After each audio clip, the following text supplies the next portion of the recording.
Hi guys, and welcome to another video. So this one, it's another sort of transfer rumour / news video, because there has been a little couple of bits and pieces going on over the last couple of days, in particular today, where we have been heavily linked with a goalkeeper, and a very, very good goalkeeper at that. But is there any real meat to it? Is there any real substance?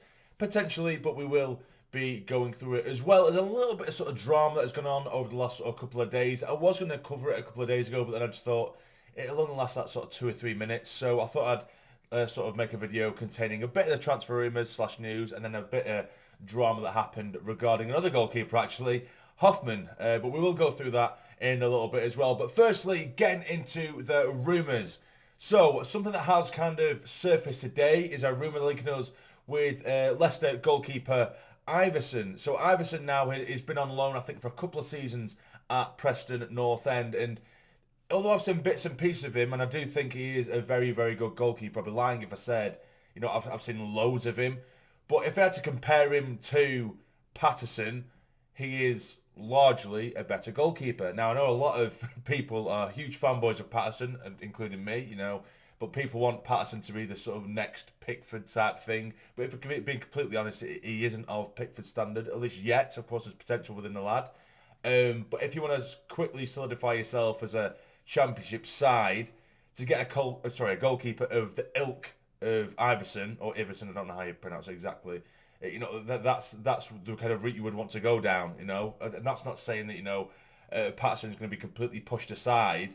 You know, it gives him absolutely phenomenal competition and arguably one of the best goalkeepers in the Championship. Now, where am I getting this from? There have been a couple of journalists, there's been sort of fan pages that, some of them relatively reputable as well, on Twitter, that have been suggesting that us and a couple of other Championship clubs have been sniffing around his name, but apparently Sunderland are leading the way because we are willing to pay more than what other clubs are in terms of wages.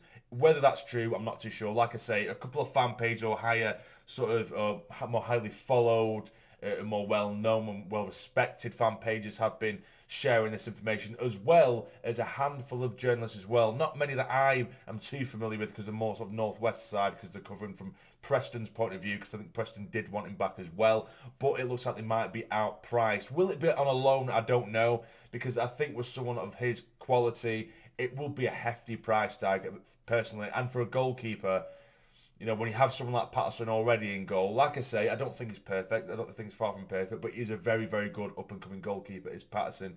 He's shown us what he can do and what he is capable of, and he is only going to improve. But, you know, to get someone who is, without doubt, a very much a Championship standard goalkeeper in Iverson, if that is on the table, then I'll be absolutely buzzing with that. You know, he's 6'4", he's a big lad, and he's only young. I'm sure he's only 23, 24.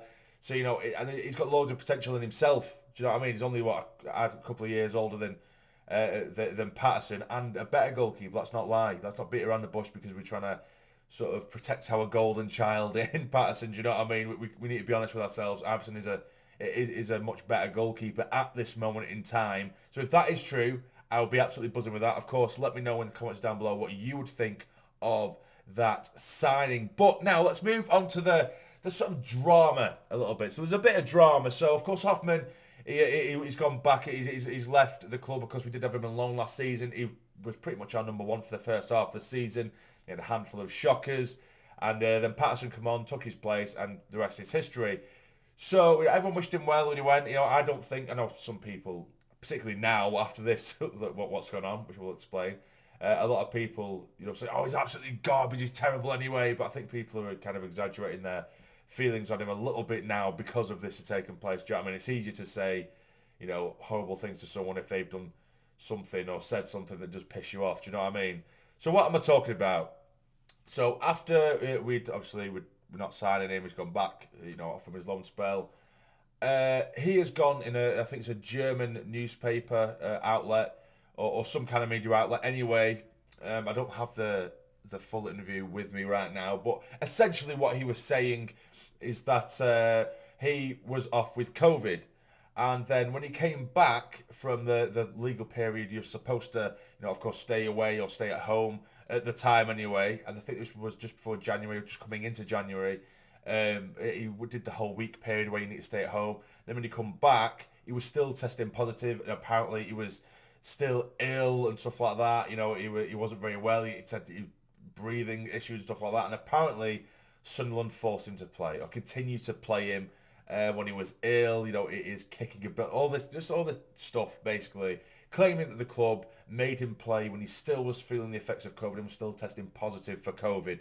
So that's what he said, and of course, and that's why he was saying that was hampering his performances, what have you. Which, you know, maybe he was coming out of the back of COVID or something like that. And if that was the case, that he was getting forced to play with COVID, then the club has a hell of a lot to answer for, because that is absolutely terrible. But the club has immediately refuted this, and they did come out with a statement of their own, which I will put on screen. So the club have said, Sunderland AFC categorically refutes the allegations published earlier today by a German newspaper, Bild Sport. The report includes a number of false and inaccurate claims relating to Ronthorpe and Hoffman, and the club have contacted the players' representatives to clarify the comments made.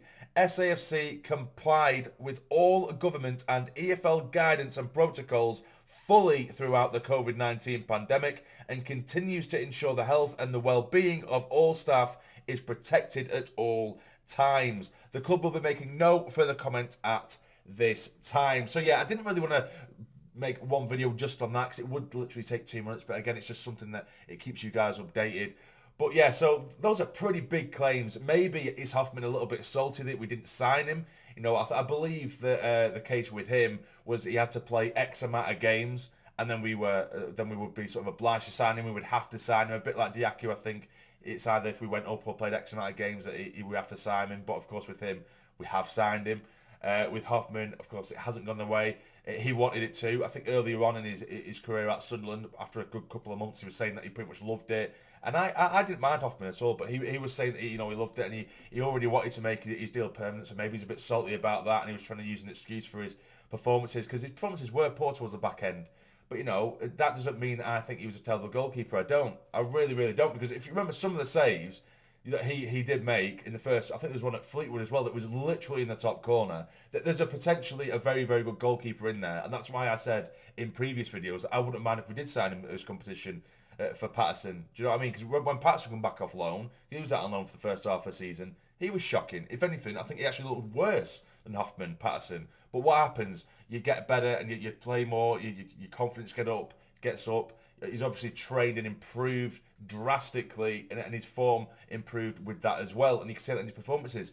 You can't lie and say that, you know, some of the performances that Hoffman did give earlier in the season, they can't just pretend that they didn't happen because the end of his career he was poor at Sunderland anyway. Because that would be me saying that Patterson's never been shit, because he has when he first come back. Do you know what I mean?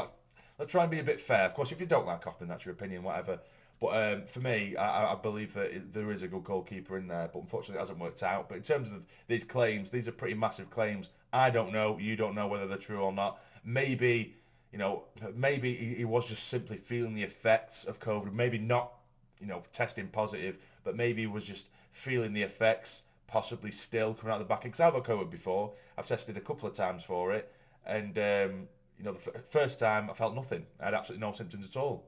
But the second time, it was hell. And even after I was testing negative, I was still feeling really shit. Do you know what I mean? So that could be true to an extent, but maybe he's kind of overstepped the mark by saying that he was still testing positive, which I think is just really shit of him, really. But yeah, just sort of round off the end of the video as well, there has been one more transfer rumour, and it is still regarding Dion Sanderson. I didn't want to, you know, linger too much on it, but there's just been a handful of other sort of accounts on Twitter and on social media saying that he is edging closer, and he is kind of saying no to Sheffield United and coming to Sunderland, but there is nothing legit. It's not Sky Sports. It isn't really well-known journalists. It's more sort of small-time journalists, which doesn't necessarily mean it's not going to happen, but nothing has progressed too much, and there's nothing really set in stone. But there is just sort of murmurs here and there, so I thought I would let you know and keep up to date on that as well. But that is everything for this video. What do you think of the potential new goalkeeper Iversen